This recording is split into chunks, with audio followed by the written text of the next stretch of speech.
Hello everyone, welcome back to another episode of Francis Entertainment Center, and next stories today are called The Secret Box and Band Geeks. Enjoy the video.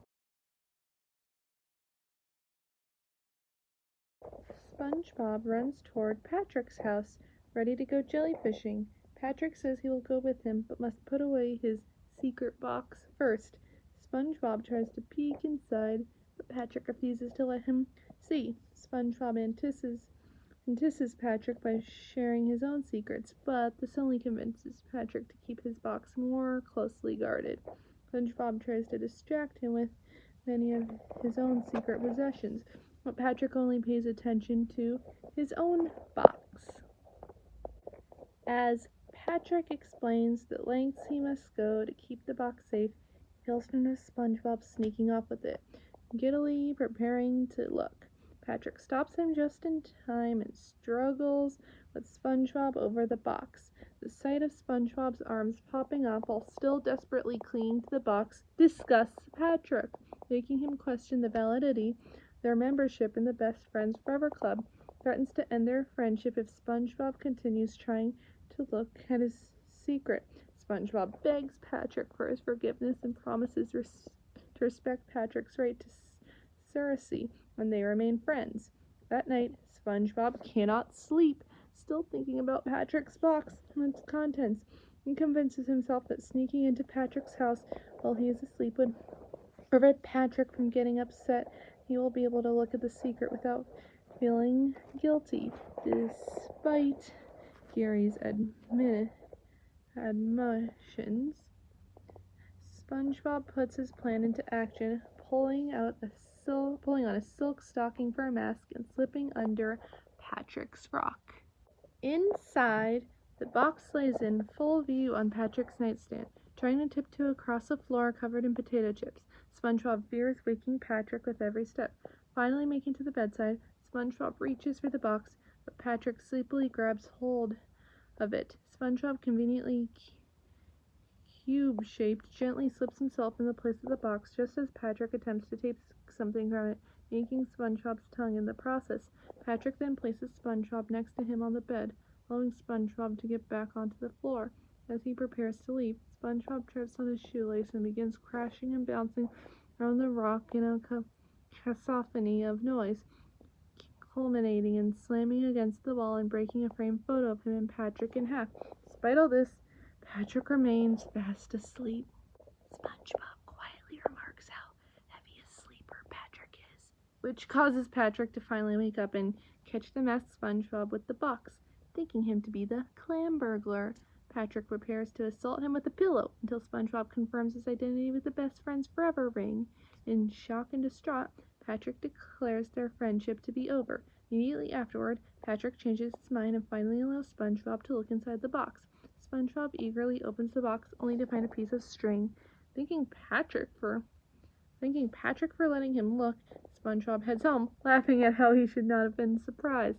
Alone once more, Patrick ponders alone the true secret nature of the box. When the string is pulled, a secret compartment opens and reveals an embarrassing picture of SpongeBob at a Christmas party, which Patrick laughs at, joking a Merry Christmas to SpongeBob. One day, Squidward was playing his clarinet, but was disturbed by a doorbell which a doctor who arrived at his house after mistaking his clarinet playing for a dying animal. He then receives a call from his former high school classmate and rival, Squilliam Fancyson, who informs Squidward that he is the leader of a band that is supposed to play the prestigious Bubble Bowl the following week, but is unable to attend. He gives Squidward a backhanded offer to replace him, correctly suspecting that Squidward does not have his own band. However, Squidward defiantly insists that he does have a band and accepts the offer, before posting flyers around Bikini Bottom looking for people to join his band. On the first night of rehearsals, Squidward brings his rented instruments to a practice hall filled with townspeople. Upon discovering that none of his prospective bandmates have any previous musical experience, Squidward teaches them the basics. Unfortunately, the night doesn't end as well, as Squidward gets pinned to the wall by the Drumsticks the players mistook as mouth instruments, while Sandy beats up Patrick and shoves his body through the bore of a trombone after he kicks her leg. Things do not get any better during the second day of training. While practicing a march through the street, 2 flag twirlers are killed when they spin their flags too fast, causing them to fly into the air and crash into a passing blimp. On the third day, Squidward checks on Plankton's harmonica solo, though he becomes exhausted and collapses from running back and forth between the holes since the harmonica is much bigger than him. On the fourth and final day of practice, Squidward says that while none of them have made any improvement since the beginning, he suggests that everyone play loud so they will be good.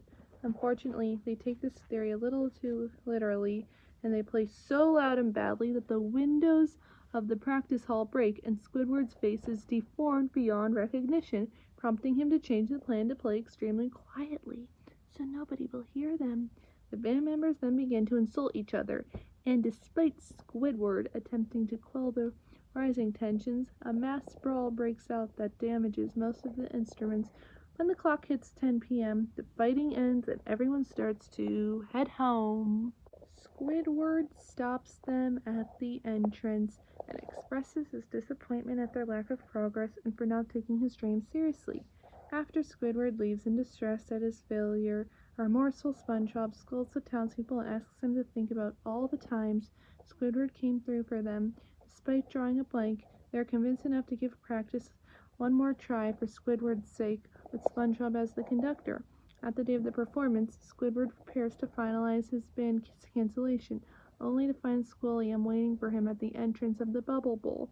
Squidward tries to explain that his band can no longer play as they all died in a marching accident, but they suddenly appear behind him in full uniform with their instruments ready, forcing Squidward to go through with the performance. As everyone enters a huge glass dome, Squidward bemoans the humiliation that is certainly awaiting him. The dome rises into a football stadium filled with human fans. Squidward, still fearing that the performance will be a disaster, nervously begins conducting, but to his and Squilliam's astonishment, the band performs Sweet Victory, and it turns out to be a tremendous success. As the crowd sways in awe, Squilliam faints in shock while going to the hospital. Squidward throws away his baton and leaps into the air in triumph.